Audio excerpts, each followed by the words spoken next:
ابو ہریرہ رضی اللہ خود فرماتے ہیں، یہ والا بتا دیں کیسے ملے گا کہ تمہارے خیر امت ہونے کے لیے شرط یہ ہے کہ تم دوسروں کو دعوت دے کر ان کو ان کے ماحول سے نکال کر اپنے ماحول میں لاتے ہو اور ان کے دل میں اسلام کی رغبت پیدا کرتے ہو. بس یہ تمہارے خیر امت ہونے کے لیے شرط ہے. اس لیے میرے دوستو عزیزوں، اللہ کی پکڑ سے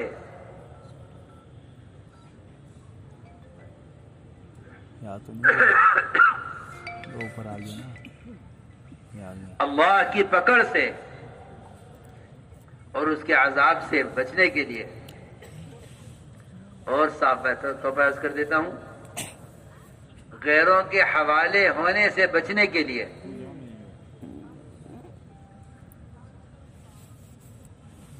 غیروں کے حوالے ہونے سے بچنے کے لیے اور اللہ کی پکڑ اس کے عذاب سے بچنے کے لیے، خدا کی قسم سب سے بنیادی شرط دعوت کی ذمہ داری کا ادا کرنا ہے.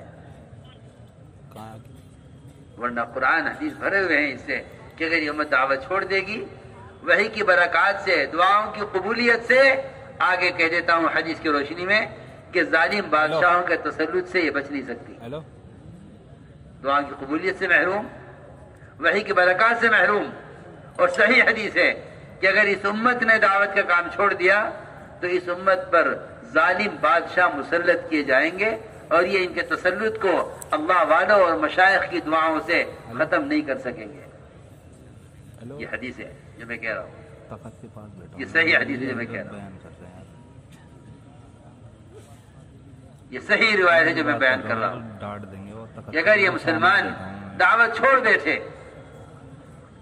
اللہ ان پر ظالم بادشاہوں کو مسلط کریں گے اور ان کو ظلم سے اللہ والوں کی دعاؤں کے ذریعے بھی نجات نہیں پا سکیں گے. یہ حدیث کا مفہوم میں عرض کر رہا ہوں. اگر اس امت نے امر معروف چھوڑ دیا، نہی عنہ منکر چھوڑ دیا، تو اللہ ان پر ظالم بادشاہوں کو مسلط کریں گے جن کے فیصلے سارے ان کے لیے ظلم کے ہوں گے. سیدھی بات ہے، 9:30 سیدھی بات. 2 منٹ ہے. اور یہ ان کے ظلم سے اور یہ ان کے تسلط سے بچ نہیں سکیں گے. اگر یہ چاہیں کہ اللہ والے ان کے حق میں دعائیں کریں، میں کیا بتاؤں. لوگ کہتے ہیں وظیفہ پڑھو، وظیفہ پوچھتے ہیں بھائی کوئی وظیفہ بتا دو، حالات آج کل حالات ایسے ہو رہے ہیں، کوئی وظیفہ بتا دو. میرے پاس ایک صاحب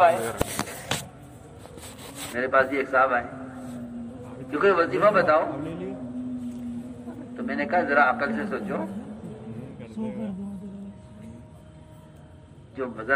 سوچو، جو حالات فرائض کے چھوڑنے سے آتے ہیں وہ وظائف کے پڑھنے سے درست نہیں ہوتے. جو حالات فرائض کے چھوڑنے سے آتے ہیں وظائف کے پڑھنے سے درست نہیں ہوتے. عجیب بات ہے. حضرت عمر کی آخری بات ہے دنیا سے جاتے جب نیزہ مارا گیا اور زخم معدے تک پہنچا اور اطباء حضرت عمر کی حیات سے مایوس ہو گئے، تو آخری بات حضرت عمر نے یہ فرمائی تھی کہ جو نماز چھوڑ دے اس کا اسلام میں کوئی حصہ نہیں ہے. تو یہ میرا حصہ زمین سے، مال سے، کارخانے سے، کاروبار سے، آمدنی سے، اپنی انکم سے حصہ کیسے دے دے گا؟ کہاں سے دے گا حصہ؟ سیدھی بات ہے نا بالکل کہ جو نماز چھوڑ دے اس کا اسلام میں کوئی حصہ نہیں ہے. تو حصہ کہاں سے دے دے گا؟ جس دکان میں آپ پارٹنر نہیں ہیں، جس کارخانے میں آپ شریک نہیں ہیں، جس گھر میں آپ کا حصہ نہیں ہے، نہ آپ وہاں قیام کر سکتے، نہ آپ اس کارخانے سے کوئی نفع لے سکتے، نہ آپ اس دکان کی آمدنی سے کوئی پیسہ لے سکتے، کیونکہ آپ کا اس میں حصہ نہیں ہے. سب وہی کھا جائیں گے، آپ کے اس میں حصہ نہیں ہے. لونڈی تو حضرت عمر فرما گئے ہیں کہ جو نماز چھوڑ دے اس کے اسلام میں کوئی حصہ نہیں ہے. لونڈا بھی اس کے جیسا ہی. لونڈا تو دادا پہ گیا. ہم سمجھتے ہیں اور غلط سمجھتے ہیں، غلط سمجھتے ہیں کہ ہمارے حصے پر دوسرے کا قبضہ ہے. نہیں، خدا کی قسم ہم نے اللہ کے احکام کو توڑ کر اپنی چیزوں کو خود دوسروں کے حوالے کیا ہوا ہے. جی ہاں، مسجد نے پہلے مسلمان کو نہیں چھوڑا، پہلے مسلمان نے مسجد کو چھوڑا ہے. پہلے مسلمان نے مسجد کو چھوڑا ہے، پھر مسجد نے مسلمان کو چھوڑ دیا. کیسے؟ تو تمہیں میری ضرورت نہیں ہے تو جاؤ. سیدھی بات ہے.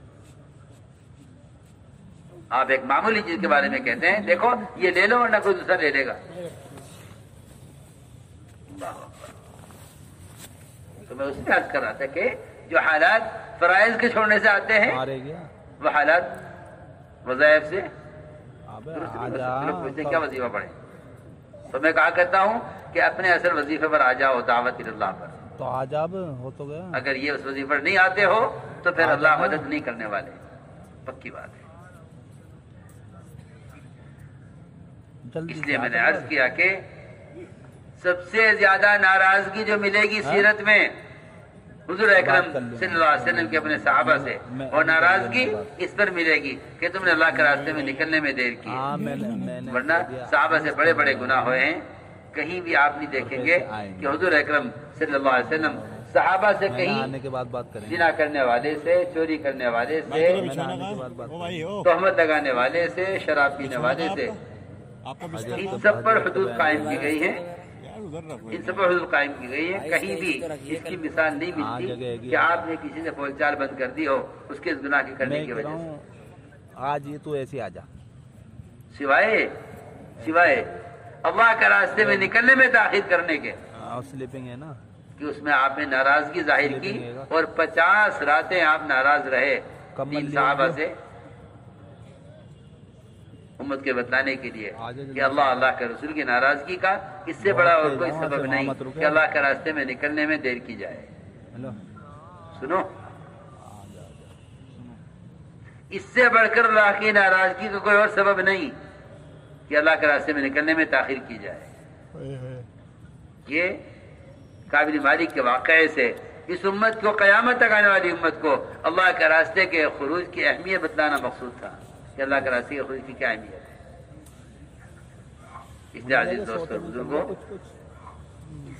ہم آج یہ کرنا چاہتے ہیں کہ یہ ہے وہ ذمہ داری اور یہ ہے وہ اللہ کی مدد کے ضابطے کہ اگر مسلمان کو اور مسلمان دوسروں کو خود ہدایت دلانے والا ہے تو پھر یہ مسلمان اپنے دین پر قائم رہے گا. اس لیے کہ قرآن نے صاف طور پر کہا ہے کہ اس سے زیادہ پختہ مذہب، اس سے زیادہ اچھا دین، اس سے زیادہ پختہ مذہب اور اس سے زیادہ اچھا دین وہ کس کا سکتا ہے جو دعوت اور عمل دونوں کو جمع رکھے. کتنی صاف بات ہے. ومن احسن قولا ممن دعا الى الله وعمل صالحا. یہ جو ان دونوں کاموں کو کریں گے، دعوت اور اعمال صالحہ کو، وہ کہیں گے کہ ہم مسلمان ہیں. آج تو بیچارہ مسلمان اپنی آئی ڈی دکھا کر کہتا ہے کہ میں مسلمان ہوں اور کوئی ماننے کو تیار نہیں ہے. سنو صحیح. حالانکہ مسلمان کا تعارف زمین کے کاغذات سے، مسلمان کا تعارف زمین کے کاغذات سے اور جائیدادوں کی فائلوں سے. میں کچھ کہہ رہا ہوں. مسلمان کا تعارف، مسلمان کا توطن زمین کے کاغذات سے، جائیداد کی فائلوں سے یا اپنے بڑوں کے تعارف سے نہیں تھا. مسلمان کا تعارف اتباع سنت سے تھا. مسلمان کا تعارف اپنے آپ کو مسلمان ثابت کرنے کے لیے، اپنے آپ کو مسلمان کہنے کے لیے کاغذات نہیں طلب کیے جاتے تھے. اپنے آپ کو مسلمان کہنے کے لیے دعوت اور عبادت کو جمع کیا جاتا تھا. یہ قرآن کی آیت کا مفہوم میں عرض کر رہا ہوں.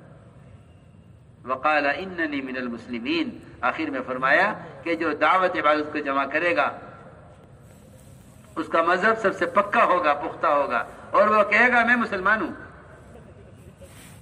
دیکھو کتنی صاف بات ہے. یہ اپنے تعارف کے ضابطوں سے ہٹ کر یہ بیچارہ اپنے کاغذات سے اور اپنی فائلوں سے اپنے آپ کو مسلمان ثابت کرے. قرآن تو یہ کہہ رہا ہے کہ تم دعوت عبادت کو جمع کر لو تو تم اپنے آپ کو مسلمان، صحیح معنی مسلمان کہنے کے مستحق ہوگے. اور یہی وجہ تھی کہ اسی بنیاد پر تمہارا نام مسلمان رکھا گیا تھا، تمہارا نام کو بدل نہیں سکتا. اللہ نے تمہارا نام مسلمان رکھا ہے، یہ ابراہیم علیہ السلام نے تمہارا نام مسلمان رکھا ہے. ہوا سماکم المسلمین، یہ تو اللہ نے تمہارا نام مسلمان رکھا ہے، اور دوسرا قول یہ ہے کہ ابراہیم علیہ السلام نے تمہارا نام مسلمان رکھا ہے، اس لیے کہ تم ملت ابراہیمی پر ہو. ملت ابراہیمی پر ہونے میں ابراہیم علیہ السلام زیادہ حقدار ہیں کہ تمہارا نام رکھیں. جس کی جو اولاد ہوتی ہے وہ اپنی اولاد کا نام خود تجویز کرتا ہے، اپنی اولاد کا نام خود تجویز کرتا ہے، اپنی اولاد کا نام خود تجویز کرتا ہے. آپ دیکھیں ابراہیم علیہ السلام نے تمہارا نام مسلمان رکھا ہے.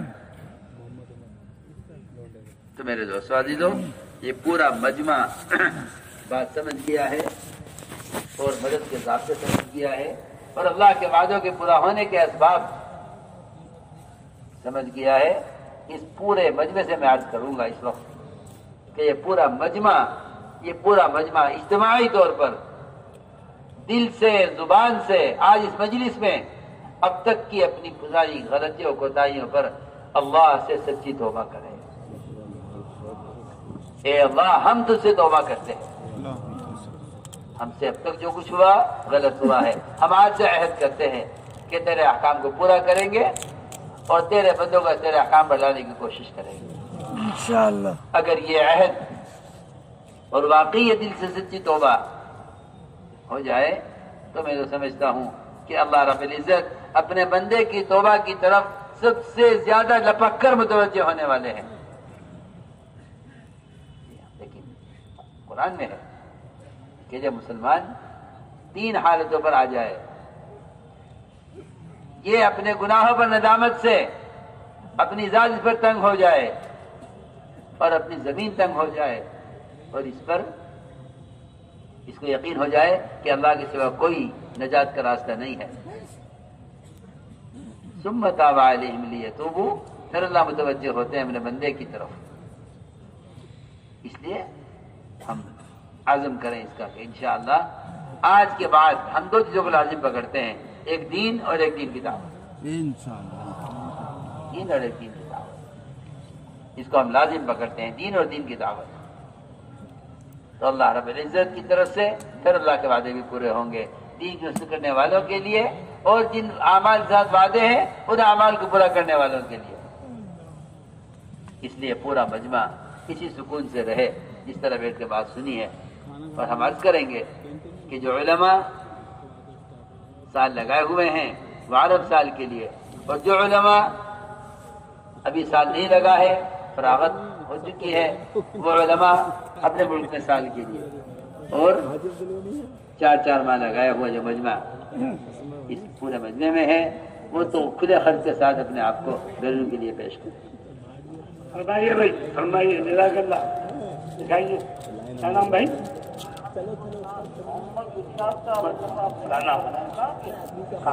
واہ واہ، علماء فرمائے